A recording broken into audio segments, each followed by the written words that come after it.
Lost Ollie is a 4-episode miniseries on Netflix that mixes live-action, puppetry, and computer animation to tell the story of a patchwork bunny trying to find its way home. Developed by a medley of award-winning animators and storytellers, the show has received mostly positive praise from critics and audiences alike. On this podcast, we kick off with a game, discuss the characters, the plot, the talent behind the camera, our rating, and hopefully leave you with something you didn't already know. It's September 1st, and you're listening to today's episode.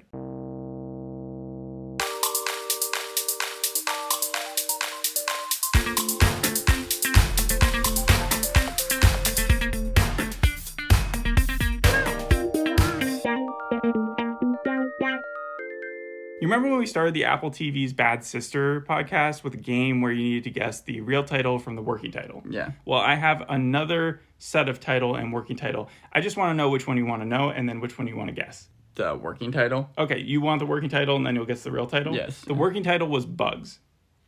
Bugs? Another children's animation. A Bug's Life? Yes. It's not supposed to be a complicated one. But I did find it funny that they originally, because it's so similarly named already to ants and compared to, right? Yeah. I feel like if they had actually made it Bugs, that it would have been really complicated for people to see the difference. But yeah, let's talk about the cast to this show. Jonathan Groff, Kessler Talbot, Gina Rodriguez, Jake Johnson, Tim Blake Nelson, Mary J. Blige. Nice thing is that it's a pretty small cast overall. Yeah, but you've actually seen a lot of these people before, right? Of course, yeah. Jonathan Groff, I know from Hamilton. And Jake also Johnson. Mindhunter. Yeah, well, yeah. And then Jake Johnson, I know from a ton of things. New Girl, the Into the Spider-Verse movie. I've seen him like in everything. I actually have a little bit of a game here. So you've seen a lot of these people pretty recently, or we've talked about them recently from the podcast. And I just wanted to see if you were going to be able to guess which one of these events or TV shows or whatever happened most recently. So which one you've heard of most recently. Either the Super Bowl from this last year, Minx, The Matrix Resurrections, or Nightmare Alley. And I say Nightmare Alley because that's with Tim Blake Nelson. The Matrix Resurrections is with Jonathan Groff. Yeah. Minx is with Jake Johnson. And the Super Bowl is with Mary J. Blige. Right, so the Super Bowl was in February. Minx feels like it was a lot more recent than that. The Matrix, I don't think it was because I remember that came out in December of 2021. And then I never heard of Nightmare Alley, so I'm going to go That's the movie with Bradley Cooper, Cate Blanchett, Guillermo del Toro. Oh, that's the one that was nominated for Oscars. There you go. Okay, so then, yeah, I'm going to go with Minx, because it feels like that was most recent. And you're exactly correct. Almost also with the breakdown of the dates that they came out. Super Bowl was February 13th, Minx was March 25th, The Matrix Resurrections was December 22nd, and Nightmare Alley officially came out December 17th, but was released on HBO February 1st, so I wasn't sure if that was going to confuse you at all. But the Super Bowl and Minx were so closely, like within a month of each other almost, that I thought maybe that would give you a little confusion. So yeah, you're familiar with these people. Yep. I didn't know that Mary J. Blige was also Cha-Cha from Umbrella Academy. Oh, really? That she, remember Hazel and Cha-Cha? Yeah. Yeah. So she was used to wearing like that weird pink outfit, and then she played a pink character here. I found that interesting. And then Kessler Talbot, the kid who plays Billy, this is kind of his first big role. And Gina Rodriguez, who's mostly known from Jane the Virgin, which was a CW show. I think it ran for 100 episodes exactly. She was also in Annihilation, but 100 episodes means that can be serialized. Syndication. Yeah, syndication. And then also Tim Blake Nelson, you would know from Oh Brother, Where Art Thou? He was the third one, not George Clooney or the John Turturro. Yeah, okay. Yeah. So, and then more recently, Watchmen. So that's the cast, but we also have some production talent. There's the creator, Shannon Tyndall, who's the character designer for things from Coraline to the Emoji Movie. He also did Foster's Home for Imaginary Friends. Oh, yeah. Are you familiar with that show? Because I wasn't. Yeah, no, it was on Cartoon Network when I was growing up. Okay, so he did character design for that as well. And then he's from Shepherdsville, Kentucky, which is the location that this is kind of shot on and also like talking about. Yeah, I was wondering. Highway 44, Bernheim Forest, a lot of landmarks was shown in Lost Ollie that he insisted because it was like he wanted to base it in his hometown, even though it was based on source material from I was going to say, was it in the book? But yeah. No, I don't think it was. Okay. So then we also have director Peter Ramsey. Name familiar at all to you? A little bit, but... Co-director of Spider-Man Into the Spider-Verse. Oh, okay. So link up with Jake Johnson there. He's also the first African-American to direct a major American animated film. He did that for DreamWorks' Rise of the Guardians. Okay. Do you know Rise of the Guardians? Did you watch it? No, but I saw the trailer for it. It came out in like 2012, right? 2013? Yes, right year. Yeah. I have no memory of what this is at all, but it comes back into play again. Because when we talk about the source material for Lost Ollie, we're talking about William Joyce,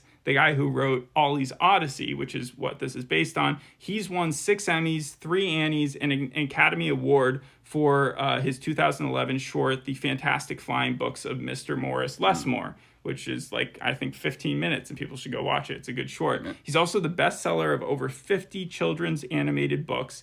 He created Roly Poly Olie. That was like my favorite show when I was really young. Like the Teletubbies version, but like when I was like 3 years old. What's weird to me is that Ollie and Ollie are completely different characters, but they've got very similar names. He's also friends with Guillermo del Toro, and that led me back to the whole like connection between Nightmare Alley, but also Guillermo del Toro is coming out with a Pinocchio movie. And Disney is coming out with a Pinocchio movie. And they're coming out within like 3 months of each other. I was going to say, Guillermo del Toro is the one that's directing the Disney movie, but no, okay, two different Pinocchios. Do you know who is directing the Disney one? Robert Zemeckis. So they're both going to be acclaimed directors that are coming out with the same story. But like one's going to be super dark, right? Guillermo's is obviously, and that one's coming out right before Christmas, and the Disney one's coming out in like a couple months, September or something. Okay. Yeah. Anyways, they're friends. Guillermo del Toro has read William Joyce's work. William Joyce also wrote the books that inspired Rise of the Guardians, epic. He also created the characters, or some of the characters, for Toy Story and A Bug's Life. Okay, wait. Do you know which characters? No, I don't, and I did actually try to look for it, but he's how I found out about A Bug's Life being just bugs, because he had an interview where he was talking about how Toy Story's animation was going to change how we made movies back in like 95, 96, and he was talking about working on this next one called Bugs, and I was like, that was A Bug's Life. That's crazy. So he's like as ingrained as you can be. So you get the character designer from Coraline, the director from Spider-Man Into the Spider-Verse, and the writer who has the pulse on like computer animated stuff since the beginning of computer animated family movies. And also you have the primary producer of Stranger Things in Sean Levy. So you've genetically engineered what should be the perfect children's / family watch, right? Okay. That's basically the conclusion of the production and the cast. Getting into the episodes, first episode is called Ollie is Lost, second episode is called The Quest, third episode is called Bali High, and the fourth episode is called Home. Oh, I thought the fourth episode was for sure going to be called Dreams. Really? You didn't just like look? No. It's like the one thing with Apple TV shows, I have to actually exit out of the freaking platform to see the names, really? Of the because it doesn't give you when you like Netflix. As much as I like to rag on it for its content sometimes, like the simplicity of the site has always been kind of a selling point for it. They're like with Apple, it's so hard to get the shows, but the content's great. Like get to the shows. HBO has gotten better, but it can still take you needed to like click on the specific name in order to get there. And I would say Netflix probably still has the easiest coordination when it comes to actually getting to the episodes that you want. Why Dreams? Because that's the song that they continually sing. Dreamland. That's the name kind of that theme park that they go to. Yeah.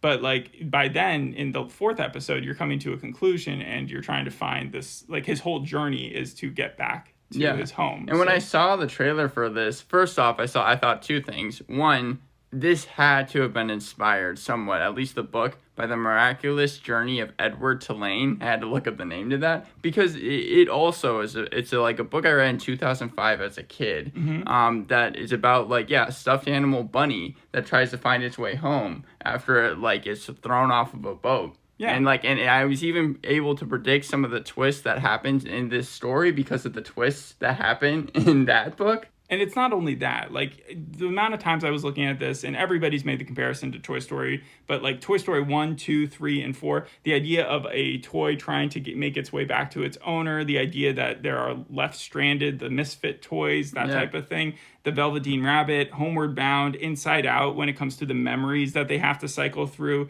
Finding Nemo, and then like Coco with the betrayal and that aspect of it, Futurama and the dog, that episode kind of to me, the idea of time diffraction and stuff, and then Emperor's New Groove when it comes to starting the story with the main characters soaked. And like trying to say how things have gone bad and poorly. In fact, the Zozo reminded me a lot, just going back to Toy Story, of Lotso. I even put in the first episode that Zozo was Lotso if he was a good guy. Yeah, and then also Lotso from Toy Story 3. Yeah. Also the Inside Out like guy who would roll with the cart. Yeah, the elephant. The elephant guy, he sort of is that.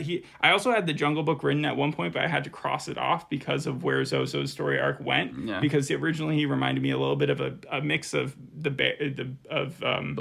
Baloo and Bagheera, like together. And that actually, all those similarities and stuff are kind of part of my cons. But let's jump into the actual plot of the story and just give like a quick recap of each episode. Yeah. So starting with the first. In the first episode, we meet Ollie. He's a patchwork rabbit. He has big ears. That's like, I think it's like his big floppy ears. Yeah. And he's transported to an antique shop by a box. And there, in the first episode, we really guess it's him and Zozo. And Zozo is like kind of like a big clown-looking dude. Yeah, who's very friendly and patches him up a little bit, gives him an Elvis sticker. Right, and we learn that Ollie, he's trying to make it back to his owner, Billy. And that's kind of the start of the adventure, because then Ollie is able to put like a map together of all the places that Billy and him, along with his parents, have gone to. By touching that like weird star-shaped thing that he owns, like that magnet that he has with him, right? Right, yeah. Which we learn about that later, that it's an earring from the mom. Right. But like at first he touches that to remember things, and that was interesting to me because of later on when we learn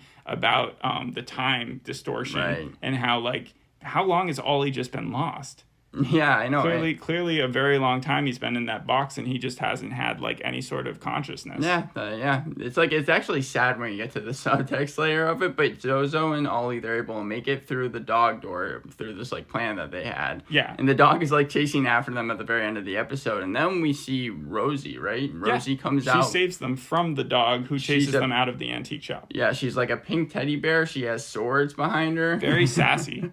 Yeah, and then and the end of the first episode is they're trying to make it to this boat because that's the first place that they have to go to, the Ohio River. And I think on his memory board it's called the Dark River. Yeah. And that it's Zozo who recognizes the actual landmarks for what they are. So that in that way Zozo is more like a parental figure because he knows what Ollie is trying to say, even though Ollie is like a kid, because he can just draw simple things. Right, and we even see, like, kind of fitting that parent character. We see that a lot of the time, Ollie and Rosie, especially at first, are at odds, and Zozo is kind of the one to step in and be like, look, we're all just trying to get to the same place. Yeah, it doesn't seem like Rosie likes Ollie that much. She tries to ditch him, like, right off the bat. She's like, you can't even get on this boat. I think the second episode was probably my second favorite because of just how many places they were able to go to. There's, like, 6 places that Ollie draws on the map, and we see them go to a good like 3 or 4, and it was always I felt they like go to all exciting. of them. Yeah, at one point. Yeah, but so yeah. Oh, you're saying in the second episode they go to 3 or 4. Gotcha. Yeah. So they're on the steamboat or whatever, and then they make it to the White Tower, which is actually a hospital. But we get the inner city there, and that's like a really interesting context because the way that it's shot, it's like you get this live action stuff and like real city blocks, and you have these really tiny stuffed animal characters that are just jumping around. It was really and funny no one notices that. Yeah. Uh-huh. And then they're able to make it to the top of the hospital rooftop, and well, no, you're jumping over the fact that this is where they really learn the backstory of what's going on in Billy's life, right? Like his owner's life. So what happens is that we learn that the mom has cancer, which has been hinted at in back flashes the entire time. Yeah, and we learn, especially by the end of the episode, that she's not even wanting to do chemo because she's like, it's going to be too expensive. Yeah, she can't afford chemo. She doesn't want to leave her family in debt. Also, she's very positive about it. While Jake Johnson's character, his name is Jimmy Wiles, he's just so serious from the very beginning. He doesn't want to leave reality. And it's like his way of coping with it is like, I'm not going to get absorbed by any sort of fantasy or hope here. Yeah. I know what this means. I'm so depressed about it. And also I see my kid trying to kind of like distance himself in this world with his imaginary friend. And so I don't want him to do that too much. Right. So he's telling him to get rid of Ollie as well. But the mom is the one that's like, no, this is very important for him. He needs to have somewhere to like escape live. Not escape. I don't think that's what this is about at all. I think she's just about having that heart believing in like that she would always be with him. Jake Johnson, like, as funny as he is, this was obviously not a role where he was supposed to really be like the comedian. It was probably the most serious I've seen him in. I feel like I've seen him in something else like this before, but it would take me a second to think about it. Yeah. So when Ollie remembers the mom getting like cancer and all that stuff, he gets really depressed. But Zozo, he looks at the map again and he sees Mark Twain, and then he sees that like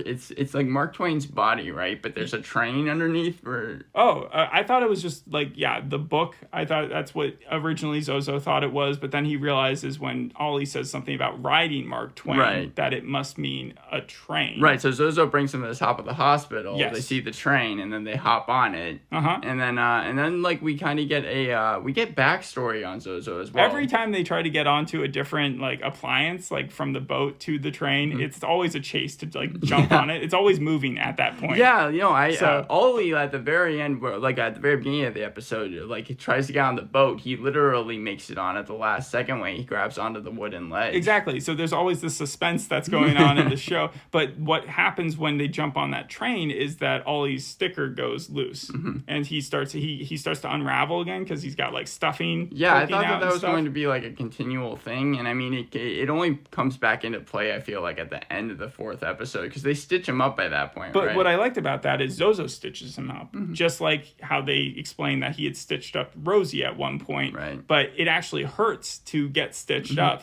and the way that they distract him is they talk about stuff that he likes to Ollie, right? And that reminds me of like when a kid goes in to get a shot at the doctor's, and like they don't want the kid to concentrate on it too much, so they start like and that's again how I felt like he was the kid and they were the parents. And then Ollie is able to tell like he's like wait, we're getting close kind of on the map, so he jumps off the train and they see that there is now you realize here this is where Zozo starts to get mad because he wants to take the train all the way to where it's going, where I think is Dreamland, like close to a stop that's near Dreamland, and Ollie wants to get off earlier. So that's why I think Zozo starts like insulting him and being like, maybe Rosie's right. Maybe you are just a dumb toy, that type of thing. And so they jump off though, and they start following him into the forest.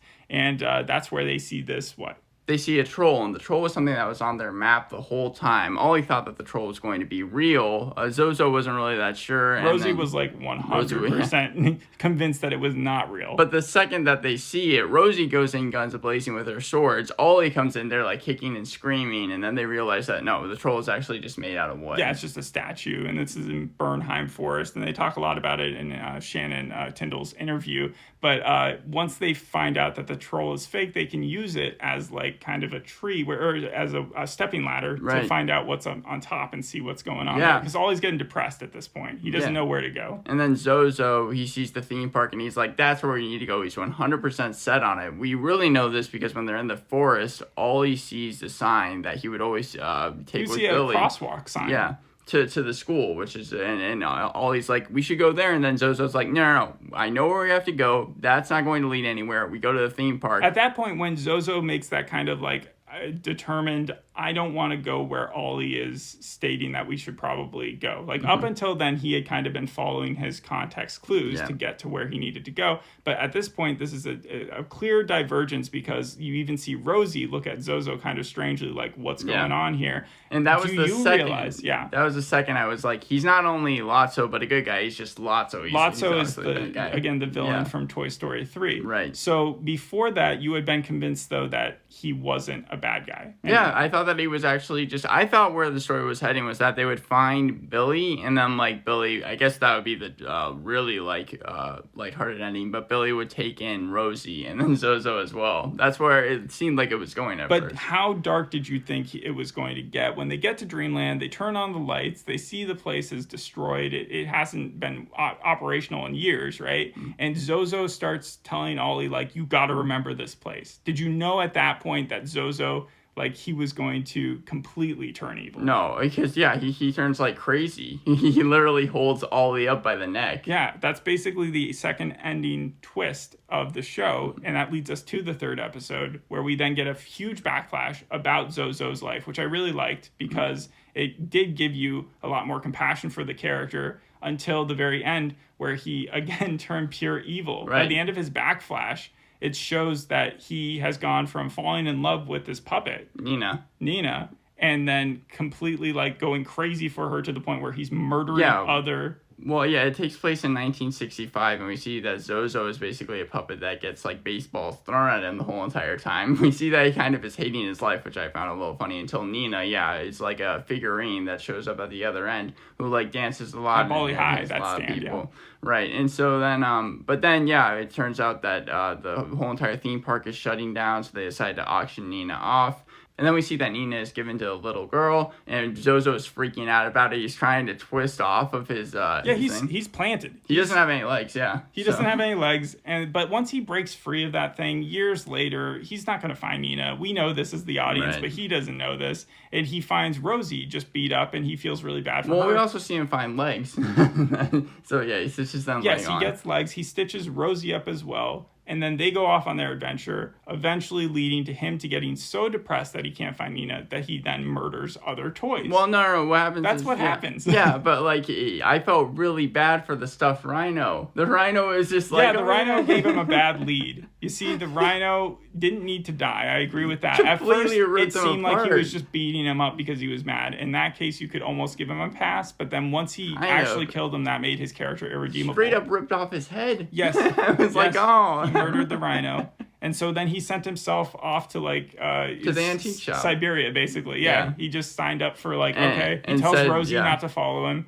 He leaves. And then we're only halfway through that third episode because then it goes back to the theme park in the present tense. Ollie is there. He's being tortured by Zozo. And then Rosie steps in and says, let me talk to him for a few minutes. Right. But of course, Rosie is like seeing what Zozo has become once again and is like, okay, Ollie, I'm going to let you go. That's not the way I read it. I saw that Rosie was actually considering following Zozo with this entire route that he wanted to do the torturing with. Like, she felt bad about having to torture Ollie, but that she was going to end up doing so. So you think that it wasn't the typical cliche thing where it was like, oh no, I'm going to help you now. Mary Kay Blige, she played it so well because it was clearly like she didn't want to ditch Zozo even then. She wanted to go along with the villain because he had taken care of her for so long. So she very begrudgingly lets Ollie go. Right. And then once Ollie is free, she basically tells Zozo, you don't need him. I'm here for you. I love you. And then Zozo just does not care. Zozo doesn't care. He goes after Ollie. There's a big fight scene. Then we get into the fourth episode, really. This was my favorite episode. We learned that Billy, he brings Ollie to school, which I found is weird, but keeps him in his backpack. Because he's young? Yeah. I think the reason you think that... I think that Bully was held back. So, we see him getting bullied, and all the kids in the class are, 6 years old, 7 years old, or whatever he's supposed to be. But that bully is, 13. And that bully just does not having it. He's making jokes about him. He doesn't even care that Billy's mom just died or he's in his funeral suit. And takes Ollie out of the backpack and then just, throws him outside. Just chucks him, Right. And that on top of what the dad had said earlier about how he shouldn't be playing with dolls or anything like that, made Billy realize, okay, well, I'm not going to pick him up. I'm just going to leave him outside. And he immediately regrets it. And that was sad. That was sad seeing Ollie realize that on Billy's face. And I was like, where's the story going to go at this point? Because it's would Ollie really want to go back to someone who abandoned him? But obviously Ollie doesn't hold a grudge. Yeah. Anyways, so we learned that then Billy, he's been searching for Ollie ever since then. He's been going out in the middle of the rain after school, looking for him, putting up posters, going to bars that his dad attends, and sticking up signs there. And his dad didn't even realize that he was gone for that long. I think he was probably just so depressed about the mom dying. He just comes in there being like, we gotta eat. And then I thought that was the beginning of the day. It ends up being that night. Yeah. So he comes outside, he doesn't see Billy, and he jumps in his truck. It's raining, and Billy's in the forest, the same forest that we saw Ollie in, and that's where I think you're supposed to think that he might run into Ollie at one point. Well, he's not only in the forest, he's also at the theme park. He goes to the theme park, And then we also see that Ollie is in the theme park, but with Zozo, and they're still fighting, right? On that weird swan thing that Ollie's tried to escape in. Yeah. Yeah. And so then what happens? I'm trying to remember. There's someone from the bar earlier, in the second episode. Yeah, the bartender. He ends up finding Billy in the rain. Yeah. And brings him over to the bar. The one thing I found weird about this finale. The bully sucks. Literally the first thing that happened when Ollie entered the bar in the second episode was the bartender being like, hey, get out of here, like, you're not old enough. But the bully just walks in there, and the bartender doesn't care about teachers. The bully doesn't care about the principal. But they didn't even try. The bully doesn't care about the bar patrons or the bar owner, who apparently know exactly what's going on with Billy, but still aren't willing to come to his defense. It was the strangest thing to see, like, a 13-year-old walk in and start beating up on a 6-year-old and no one to do a thing about it. It was ridiculous. And the only turn in was when, like, Billy hit him with the pool stick in the crotch. Yep. And that was basically the end of the fight. I mean, I was fine with that part. I just didn't like the bully at all. Yeah, no. Mike Apple or whatever his name is. Yeah, did not like him. Anyways, so meanwhile, shows up at the bar, and then Billy is, like, almost so flabbergasted at what he did. He takes off to the car and is, like, kind of almost traumatized. I think he's just embarrassed and also scared that his dad might punish him on top of everything. He gets driven home. I like the scene where the dad was, like, actually kind of proud of him, and then, like, was like, I don't know if he was proud of him, or obviously he was proud of him, but I think he was more relieved that he had found his son. Yeah. And then he realized kind of, like, I have to be a good dad now. I can't just be this guy who, like, sits around depressed that his wife died. I have to do something for this kid. And so we see them go inside, even leaving a light on for Ollie. Yeah, and then Ollie, we see that he's actually made it to the house. So at that point, though, do you think that, like, because you know that Ollie's literally only a mile away or whatever, or that he's going to be there really soon, do you think he's actually going to make it home? No, I knew where, by the time that they showed Ollie running back to the house, I was like, for sure they're not going to be there, and this has, like, been years, decades down the line. So you knew the punchline. Right, there. yeah. All right, so that comes into play exactly like you're talking about. He finds the house, he goes inside, and he sees all these old pictures and stuff, and he knows that he's way too late. Yeah, there's literally, like, trees growing inside the house. Yeah, no one's been there forever.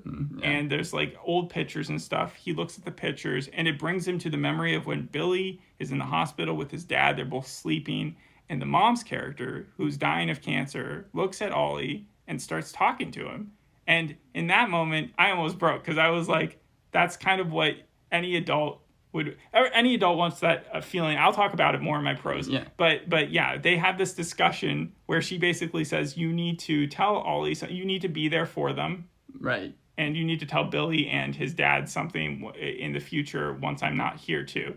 And then don't we also get the backflash scene where where Billy is really young and he's speaking to his mom? Yeah, that comes right afterwards, basically, where we see that his mom was actually the person who had bought Nina, right? Yeah. And it was her bell that is being used as Ollie's heart. Nina, she says even, like, kind of... that the mom had turned into a toy for her son. Yeah. And that was really touching. However, the thing about that is that Ollie immediately, like, kills his mission. His mission is to be there for Billy and his dad, and instead he just disappears for a good 30 years, apparently. Yeah, but then again, we don't know when he woke up, because again, as we see in the final scene... No, I'm not saying he did it on purpose. I'm just saying it's like, I know. Mom really put her eggs in one basket with that one, and it did not work out. I did have to laugh. I know that it was supposed to be dramatic, but I did have to laugh when Zozo showed up right behind him. I was like, how long have you been following Ollie for? You're allowed to laugh, but it's also really, like, it was scary, because Zozo, when he realizes the truth, you think for a second, oh, they're going to try to redeem him even after everything? Nope. And no, then he literally does exactly what Ollie was saying, which is not what normally happens with a bad guy confronted with the truth. He actually tries to kill Ollie still and take the heart for himself, as if that would give him any sort of appeasement. And he does. He rips open the chest. He's about to detach it. He's about to detach the thread that's stuck to the heart. And right as he's about to do that, Rosie, again, somehow was able to make it, but while being stabbed and thrown into the ocean, she stabs Zozo through the heart. Yeah, and they both die. Yeah. And so does Ollie. I did like her last line, though, where it's like, you made it home. Yeah. Because Rosie ended up being a better character than Zozo after all. Yeah. And the funny thing to me about this next part is that, like, it was a great tie-in from the beginning when the girl almost buys the doll, and then we find out that ends up being the daughter of Billy.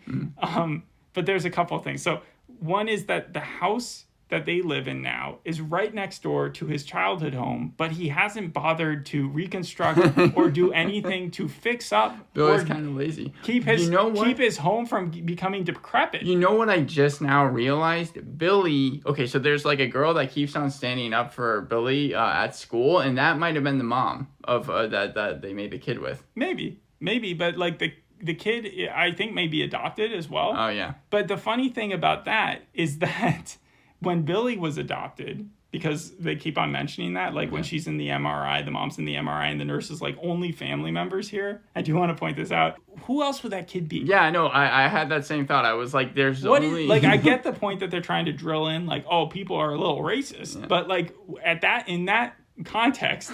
Who wouldn't think this is her adopted kid or just her kid? Or ask or do something like that. Like I wouldn't even ask because it's like there'd be no other reason how a kid even got to this point. This is only family. Like the kid is like 8 years old. What's he doing? Right. Yeah. Okay. But yeah, Billy he finds actually Ollie finds him, and I did find also sad when it was raining and you saw almost like how broken down Ollie was by that point because he's like not really even alive. And yeah, no, but then Billy he comes would have been back. like so soaked. Like the idea that he could just be put under some water and just some tender loving care would bring him back. It surprised me. Like I would think that, it's it's a kid's show. Kids, and then so he like stitches Ollie back up and then gives it to the daughter, and then the daughter learns from Ollie what the mom said to Ollie, which was just basically the fact that you were loved. I would be freaked out. If I no offense, but I would be probably happy, but also freaked out by the fact that I had found my childhood toy, which I knew was gone and lost forever. And then also it started talking to my daughter, and she knew the exact name of the toy. By that point, the I guess my goodwill for the show and also just how much it was able to do, like, just overtook it because I was completely fine with it. But it's crazy that was the same girl that was in the first episode just asking to take him home. Because if she had just taken him home, he would have seen, he would have found Billy so earlier. Yeah. I mean, that's what you're supposed to be left with. That's the reason why it reminded me so much of The Miraculous Journey of Edward Tulane, because at the very end of that book, after the rabbit has gone on this huge mission, he ends up at an antique store, and then the mom, who was like a little kid when she lost him, finds him at the very end with a kid. And I was like, wait, so that's the same story. Yeah. Between that twist and also the one with the mom speaking to the doll, those were the two that I was not expecting. Yeah. All the other ones were pretty predictable after a while, especially if you kept track of the timeline. When they started saying the 60s and the 70s, and you realize the mom was that same girl, the idea that there would be a time difference with that in the present 2022 day made a lot more sense. Yeah. And also there were no cell phones, and in Billy's timeline when he was a kid, there were no cell phones. There was no like clear thing that proved that you were in the 2020s. So it was pretty obvious. Still, even though it was predictable and stuff, I did think that like those scenes, especially like the scenes where Jimmy is saying let's keep the light on, and the fact that even though they kept the light on, Ollie didn't make it back after all that time, I thought still worked on an emotional level. Yeah, there's so many ways to take it that could make you sad. So I think we should just jump to our pros and cons now. So the first thing I got to say is the special effects were amazing. Dark Crystal, they already showed that they could do puppeteering at Netflix, but like this is a mix of three different things. You got live action, puppeteering, and computer graphics. And I just can't imagine how difficult the implementation and coordination of, again, the shadows, the lights, the dark, and the even rain, just subtle movements, and the like movements of Ollie the characters. having to like move his ears and so, just like anything, it was seamless. Even like that. It was great. Yeah. And then my second pro is that they revealed the backstory over time. Had we had to sit through a full episode of Ollie getting lost, or like, you know, the trailer had given it away already, and we would have just been like, when is he going to actually start his journey? Right. That would have been so annoying. But instead we kick off we all know where it's heading. It's kind of like Spider-Man Homecoming or whatever that first one was, where they don't even bother giving us how he got his powers because we've seen it all. And pacing wasn't a problem. I did feel like every episode was unique in its own way. Yeah, the time wasn't wasted, and it was very creative. I like the amount of references you had for the older audiences from the books in the background, like Clockwork Orange or Oliver Twist, Stephen King, Mark Twain reference, the Elvis stamp, and then the Wizard of Oz, which is funny because I think in the original book, his name is Oswald, and that's why he's called Ollie, but yeah. And then I also like the characters as well. It's very simple. It also has a good message, I think, for kids, kind of talking about like serious subjects like death and everything else. But you definitely want to watch it with family members if you were young enough. Yeah, definitely. Also, the object placement, like when they were in that knick-knack store, the antique store you said, he used a baseball mitt as a chair. When they showed the elevators opening on the other end as like a kid, that's one of those things where you're like, oh, wow. They used a tire as a boat. Zozo's room, I don't know if you realize this, but in the antique shop, it is actually set up as a circus tent. And that's what I immediately saw, and I was like, he's from a circus. There's no way that he's not. And then the stars being the earrings. Yeah. We haven't really talked about the stars, but I think they were a cool little connection. Right, but also I do want to talk about the finale. The finale was just like, to me, I feel like the finale might have even been like the best episode of the year. It might make it onto like my list just because of that. I found it like really powerful. I did not expect it to get as emotional as it did. And I think a lot of that has to do with the mom's character. I think that Gina Rodriguez, did such a good job. Jake Johnson is he has to play that solemn, stony-faced dude for so long. He played it well, though. Like, I definitely took it. But it doesn't give you anything. You're not rooting for him at the beginning. But the Gina Rodriguez character, she's been diagnosed with cancer, and yet she brightens everyone's day in every single scene that she is in. And seeing Ollie actually speak to the mom, that was kind of like I was going to save that as my last point, because out of all the twists, and they did almost every twist that you could imagine. Like, it literally was, we're just going to genetically engineer every single twist that we've ever heard of in this one thing.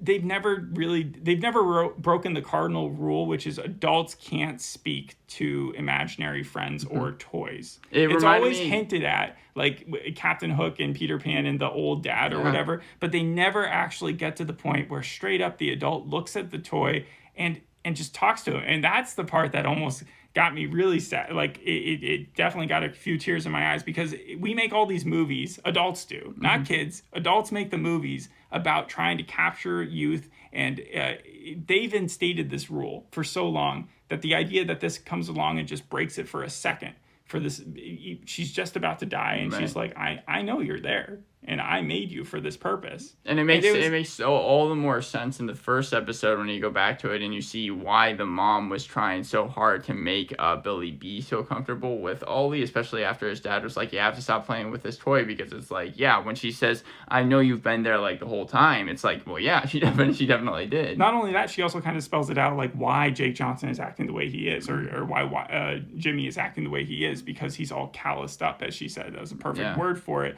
And then she also hinted at the further twist of it's what you were made for, because of like literally that she had made him, which we see at that final seconds where he realizes that himself. Ollie realizes that and then tells Zozo. And of course, the way that it ties back in was very emotional as well, when the daughter is saying it to the dad, like what Ollie had said. Not to kind of go back on my emotion, but like Rosie not being emotional and kind of not being a sappy character is also a pro for me, because I think she doesn't make the typical number two that you see in a show like this.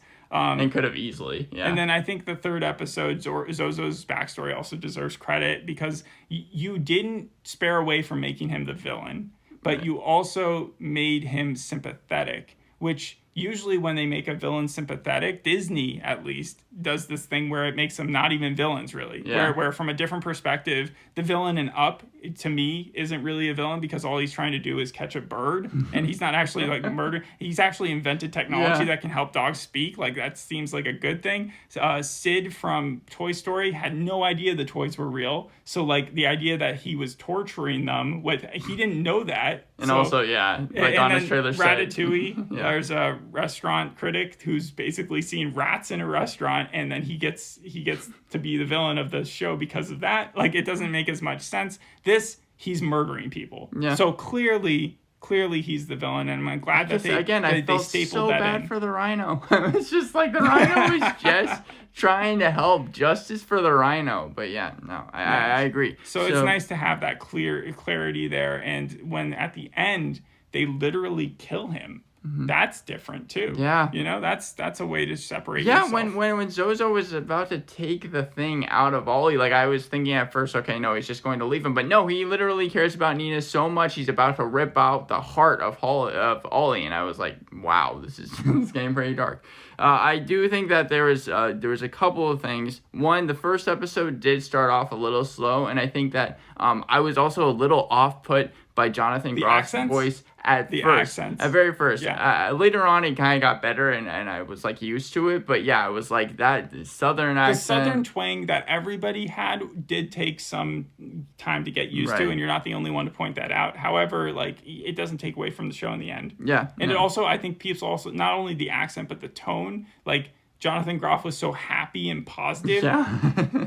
In juxtaposition with such dark material by the end that it was kind of off-putting. And also some of the scenes, kind of during the like second and third episode when they would do the flashbacks, came across as like kind of hard to watch in that sense because of just how sappy it was. But it felt also like Netflix came in there and they're like, we don't want to make this too sappy.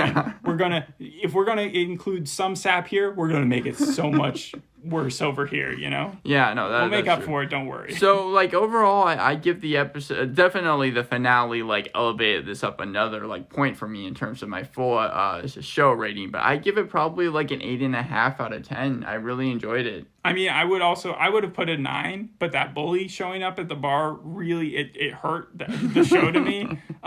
It's also a tougher watch than Toy Story. That would be another con. Yeah. It's got those emotional gut punches just left and right. And like you said, the mom's illness at some points was a little cliche, and so was the way that the dad's character was handling it, and the amnesia for a toy. Finding Nemo, Dory's character. Oh no, I like the amnesia like bit, though. But it's a shtick that's been done numerous times. The similarities kind of hurt it, but I would give the series as a whole an 8. The last episode a 9. Yeah, that would be mine. And the reviews are like 3.5 stars out of 4 for Roger Ebert. Decider saying stream it. IMDb is still settling, but it's obviously very high on their ratings as well. So overall, though, I think there's something that'll probably surprise you. They're thinking about doing another season. Wait, what? Yeah. It surprised me too, but Shannon Tyndall apparently had ideas for if they were to do a second season. Lost Ollie season 2? Yeah. I don't know how that would even work because this one Lost stretched again? This one stretched 3 generations. Okay. Yeah, so it would be really hard to do another one. Yeah, you know? no, but like... Did the twist... What? Like, I don't know how they're gonna do... Like, it's Lost Ollie. He got lost and then he was found. If they lose him again, it's almost like their fault. I don't know. I don't know where it would go. If they bring back Rosie's character, I mean, she died, but, you know... I hope never say never. I hope that Zozo and Rosie, as sad as it was to see Rosie go, like are kind of dead because they're definitely. No, I agree. Really well. I agree. That would be bad. Yeah, like would clearly be. It would be easy to ruin this with another season. Mm-hmm. So only do it if they're like 100% sure they can pull it off. Yeah. The only show that I didn't actually see it compared to that I thought it seemed a lot like was Sweet Tooth. Sweet Tooth. Why? Because it held that innocence of the main character mixed with the drama of what is going on around him and the darkness of that. And then, like, he ends up being lost, too, in a way, because his father dies early on, and then he has to be embraced by, like, kind of a stranger who's also a killer. It's got that lighthearted, dark story mix pretty much ingrained into it as well. That's what it reminded me of, also a Netflix show. Yeah. But other than that, yeah, that's our review. Thanks for listening. We'll see you on the next episode. Bye. Bye.